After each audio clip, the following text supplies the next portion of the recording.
Welcome to Influences Podcast. I'm your host, Jason Harrischuk, and today we are here with a Chicago DJ called DJ Verysomething. She brings a unique blend of house beats with a touch of playful energy, known for mixing disco house and tech house with subtle, cheeky elements. Her sets keep the vibe lively and engaging. Whether at a club or a party, DJ Verysomething curates the music for a good time.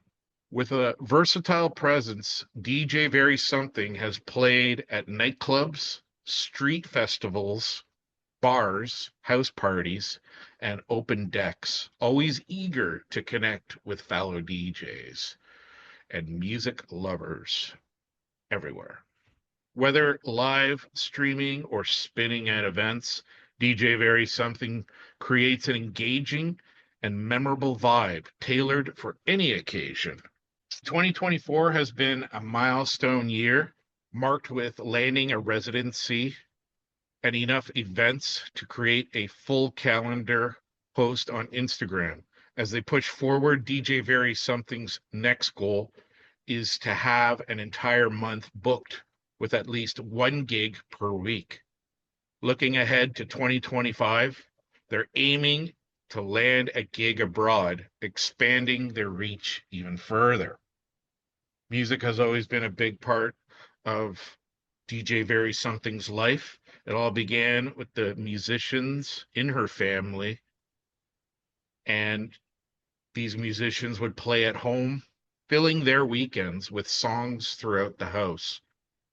From there, they dove into classic rock, knowing so many of the classics by heart, and later became an emo queen during her college years. Headphones on, music always playing. After graduating and traveling for work, they discovered electronic music for the first time in their 20s, getting into artists like Pretty Lights, STS9, and Grizz. Everything changed when they met their former partner, a dedicated house head and DJ. He introduced them to house music, and soon enough, they were fully immersed. Our after hours parties were legendary with 48 plus hour sets fueled by music, friends, and a bit of chaos. But it wasn't until the pandemic that DJ Verysomething got curious enough to press play themselves. Practicing outside of work quickly turned into a full time passion after they were laid off in 2021. They started on their partner's CDJ 900's DJM 800 mixer, which spoiled DJ Verysomething for a beginner. After they split, they were devastated to be without equipment. DJ Verysomething found a DDJ 200 controller and later a DDJ 400, teaching themselves day by day. DJ Verysomething, welcome to Influences Podcast. Thank you so much for having me, Jason. I really appreciate it.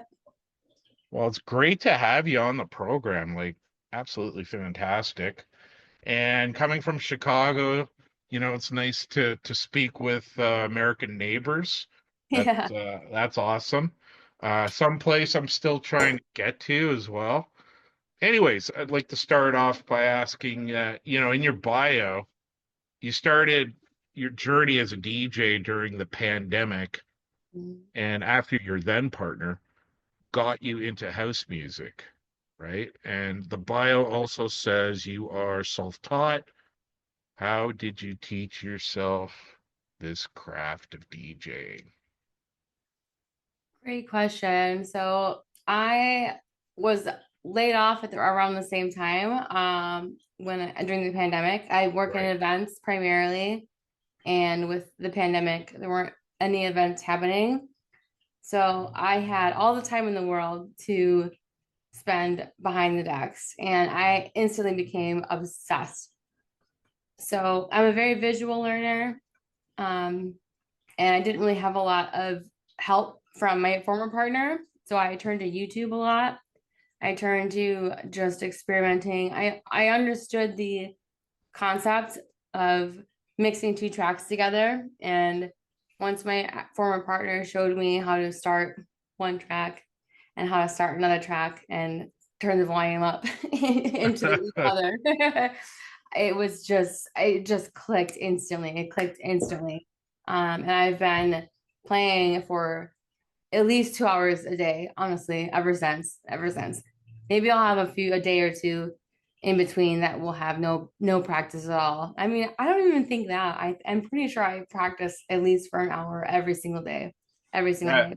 yeah, no, I see on TikTok a lot, and I enjoy your feed because I see a lot of you DJing, and it's uh, it's really refreshing, how passionate you are about the craft. So Thank I you. I wanted to ask that question because you do seem passionate about it.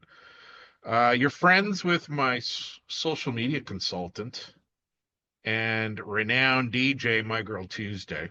Yes. You two rose up together as great DJs, using social media as your platform for live performances. How did the use of social media help you to where you are today? I'm so glad you asked this, and I hope everybody watching this, I hope more DJs, young DJs watch this because I am a perfect example of how healthy social media can be as as frustrating, as commercial, as deprivating it can be for the scene entirely. I Right, also think it's a very healthy avenue for budding DJs. It helped me get my first gig, my first four, I think 4 or 5 gigs out of the bedroom. All came from social media. And remind you, most of my videos at this point have 200 views, and it's not. So my point is, it's not a quantitative kind of thing. It's really there's always somebody who's watching, who's gonna help you along. Um, Whether it's the way you want it to be helped or not. I mean, yeah, there's always someone who's watching. The right eyes are always watching. Maybe not the number of eyes you want to be watched by, but there's right. always the right person who's watching. Um, I just actually interviewed for a marketing manager position for the venue who just bought an entire building. Um, that I played for the first time in their old business. So my first venue out of the bedroom, who the promoter found me on TikTok. I played at their venue, a hole in the wall in Chicago in the north side. Yeah. And they just got a bunch of financing because they were explosive over the last year. They just bought their whole entire building, and I interviewed for their marketing manager position. So I think it's very insane to me to think the connections that can be made through social media. For me, it's been gigs. It's been gigs. It's now more focused on in-person networking, but to get my my feet on the ground and start running, it has been social media, it has been TikTok, it has been posting on Instagram. And I'm telling you, I have 200, 400 views maximum for 3 years, and it's still turned out to be very, very successful for me. Well, that's really refreshing because I'm new to TikTok, relatively new, and Tuesday actually got me on TikTok, and she was really pushing that, and I don't get more than about that too, right? But Mm. my followers are really lagging at this point. I mean, we're talking in December of 2024 here. So it's refreshing to hear that it's not all about the quantity, but it's about the Mhm. quality of the product as well. It's always about the quality, and if I might add, even more important than the gigs, in my opinion, it's the community that you build. Right. Because without community in this specific niche, in this lifestyle, you really can't succeed anywhere without community. I mean, it's really a you scratch your back, I'll scratch yours kind of mentality a lot of the places. Um, And I think that's second nature to the most important thing with the people that I've met on TikTok, which is I will support you. We vibe with the same music. We believe in the same, the same outlooks, and we are all positive. So I think that finding your community, finding your tribe is the most important thing. And that can be expedited online, especially with the algorithms that are out there. I don't think the algorithms are necessarily in our favor for posting, for capturing, as many people as you can find for exposure. But the algorithms are fantastic for finding your tribe. Again, quantity is not everything, quality is everything. Right. Absolutely. So recently, you had a couple of very famous DJs drop in on your live feed. Who were they, and what was that like? Yeah, so I've had baby weight drop in my feed a couple times. She is fantastic. She's a trans DJ who is very explosive with her productions right now. I'm a very big advocate for women, for trans rights. I think that aside from that, being an artist independently, she's fantastic. She works with a lot of respectable artists as well. I think that her vision is very, very clear. It's very set on what she believes in. So for her to come into my live more than once is very exciting. I mean, it's very validating. Selfishly, it's very validating. Oh, And also Stacey Kidd came in the other day, and when I saw his name, when I saw his name pop up I'm like, that can't be him. It can't be him. So all I could say was, "Hey, Stacey," and that was it. And then I reviewed, the feedback on TikTok. I saw that was legitimately Stacey, and I couldn't believe it. So that's just wow. very validating. That's the kind of house music that I like to play. So to hear legends like that, it just at least experiencing, not even giving feedback on, how I'm doing, just experiencing what I'm throwing down is an absolute treasure.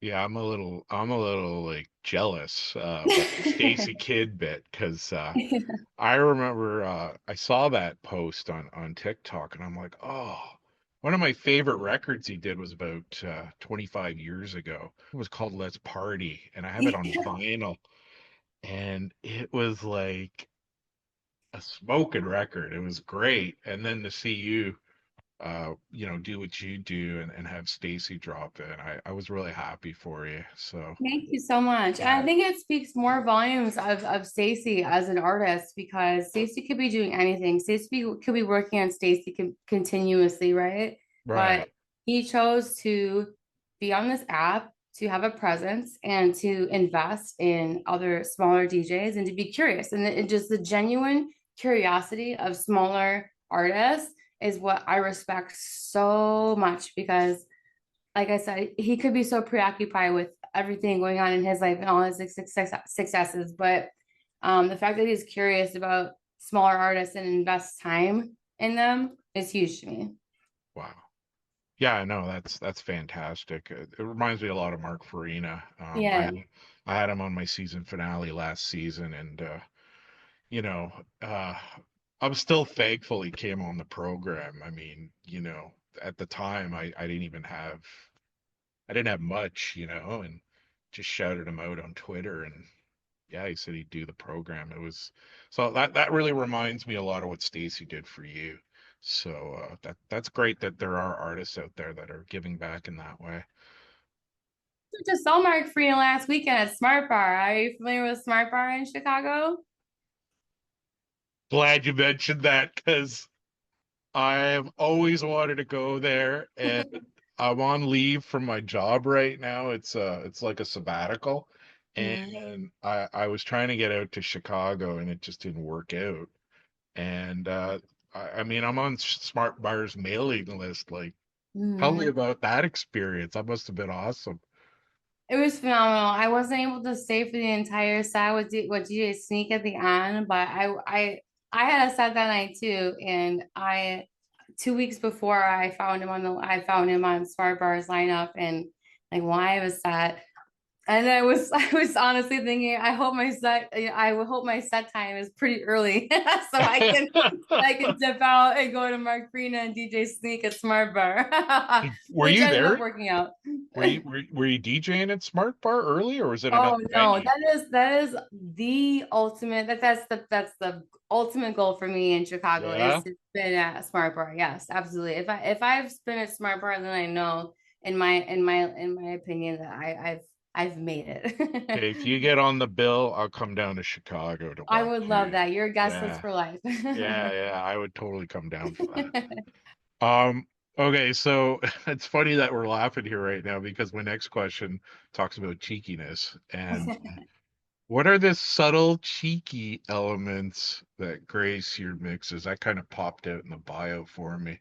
Yeah. So I love long mixing for life, for life.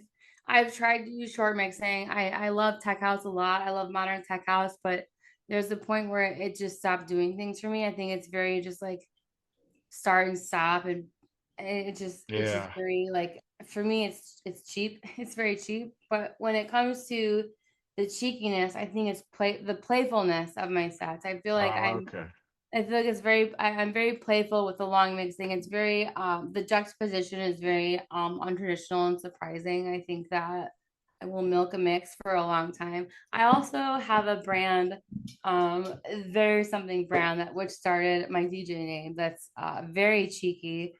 I don't think I want to talk about it right now, but I feel like it's a nod to degeneracy. It's a nod to outcasts. It's a nod to people who don't live the conventional life of a 9 to 5.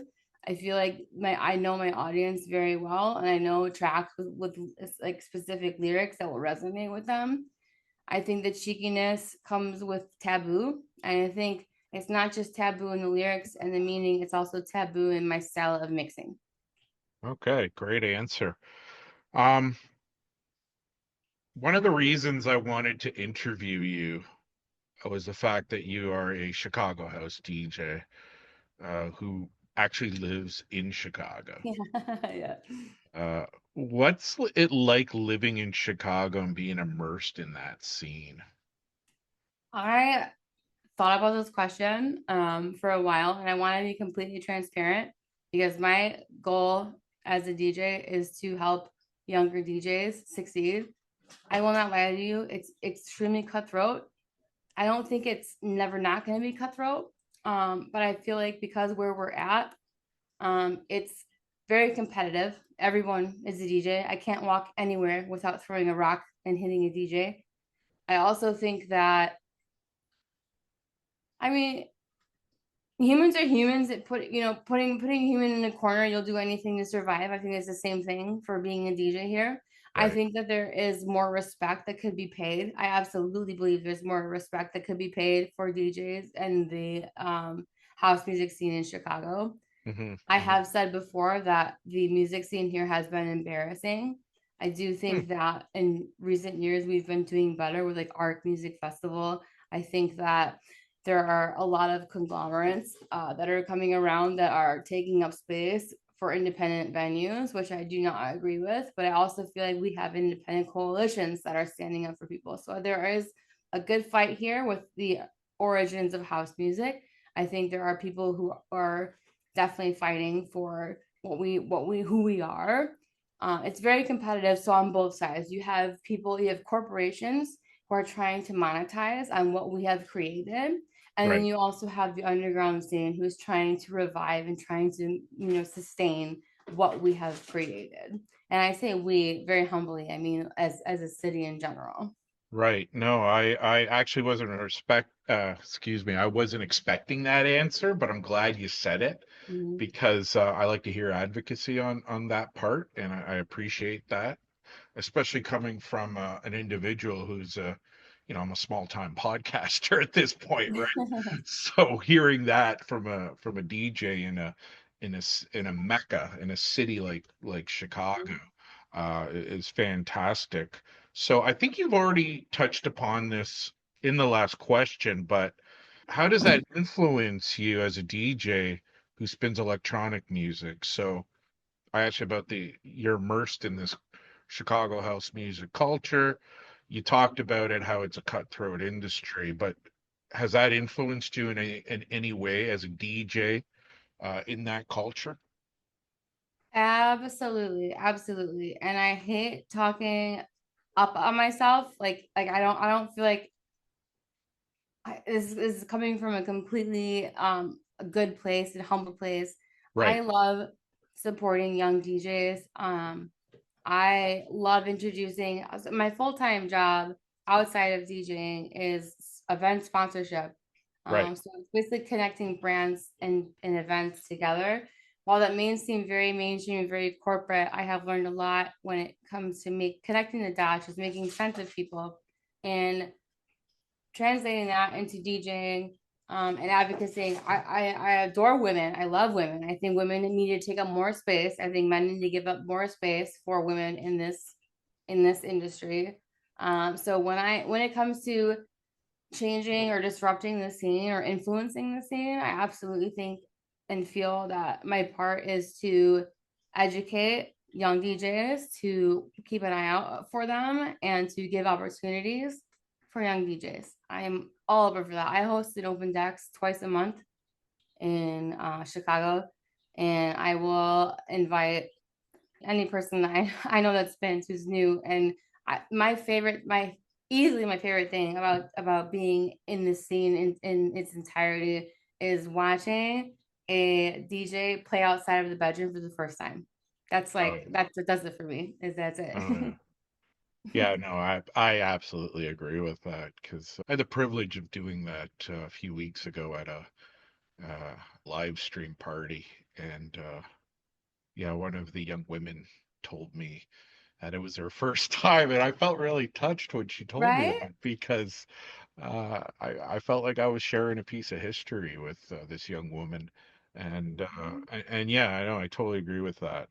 And Uh, she'll never forget that. She'll never forget that. yeah, And I know it's selfish for me to really feel the way that I do, but I really think that it's important to invest in growing talent because that they're the future, you know? I actually think it's a selfless thing because Mhm. you're actually going for the person who doesn't have as much opportunity, let's say, as Mhm. somebody who's, can walk into any club and, I've seen YouTube videos where one of my favorite bands is, well, my favorite band is Depeche Mode.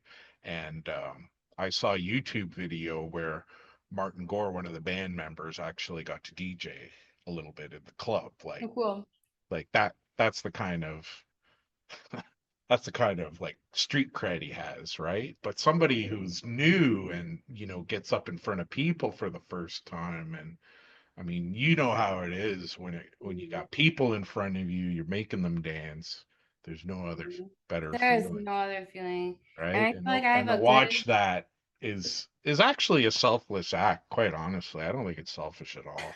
I love to hear that because I mean, I try to be self, I mean, I feel like the way that I feel about it is to uplift new people who I just don't want people, especially young women who are DJs, but really anyone, to make the same choices that I made from the very beginning.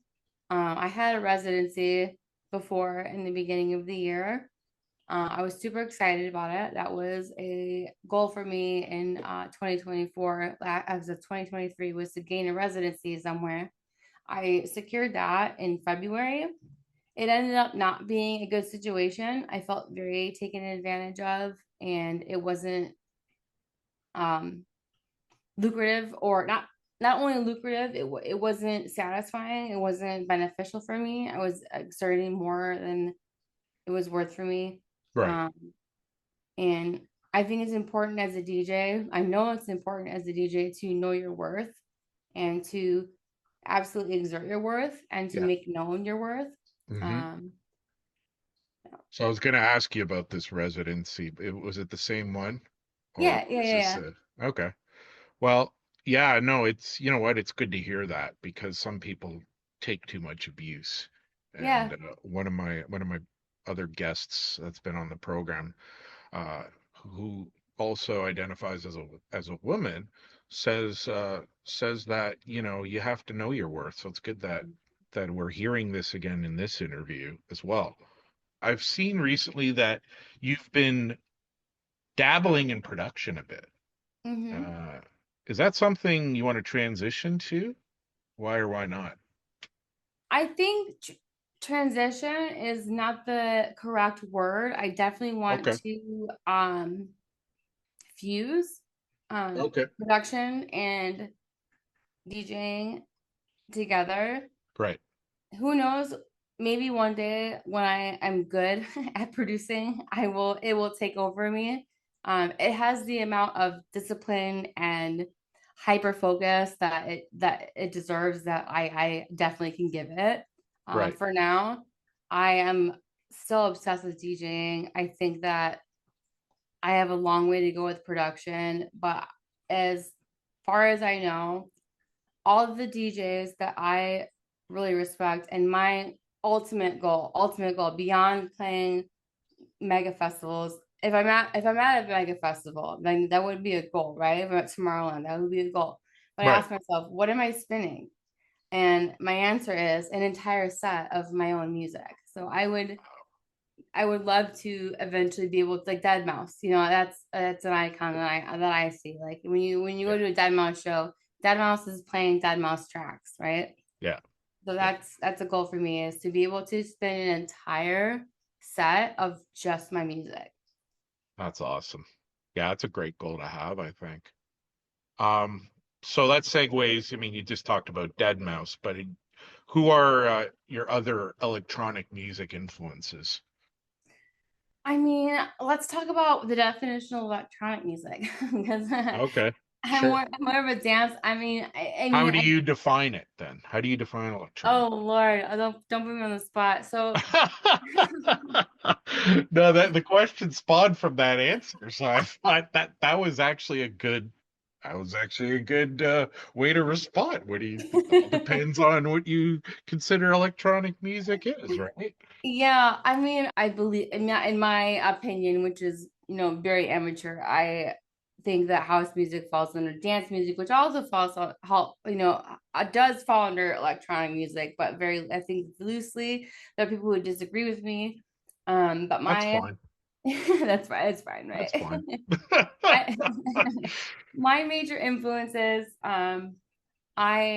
you mentioned before from my bio that my former partner introduced me to house music. Prior to that, I had been very much obsessed with STS9 grids, pretty lights, very jam band juxtaposition with like dubstep and wubs and synth, you know what I mean, that kind of stuff.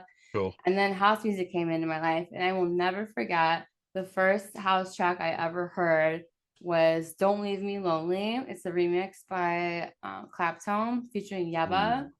Still to nice. this day, it's one of my favorite house tracks of all time. It's just emotional.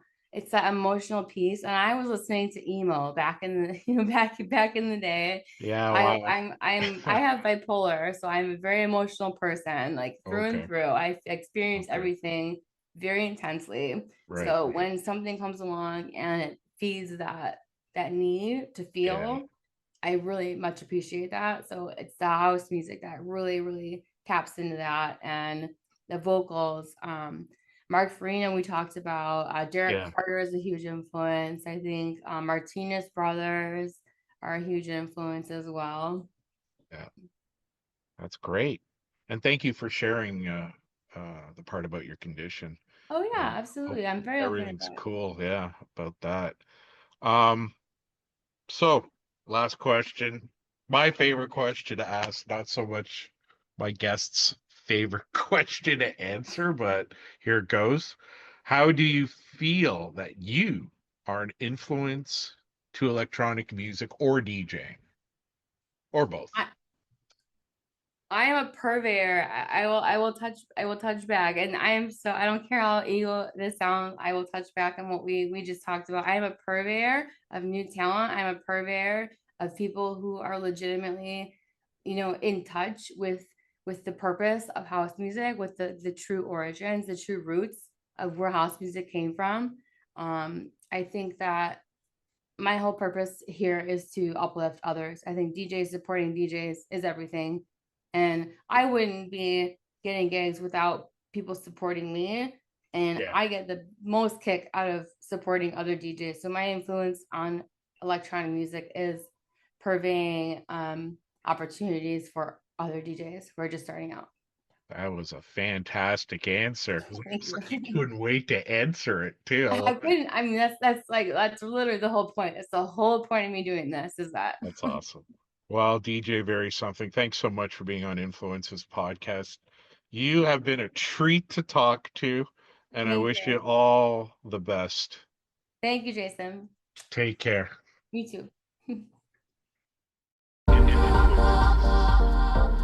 You have been watching and listening to Influences Podcast.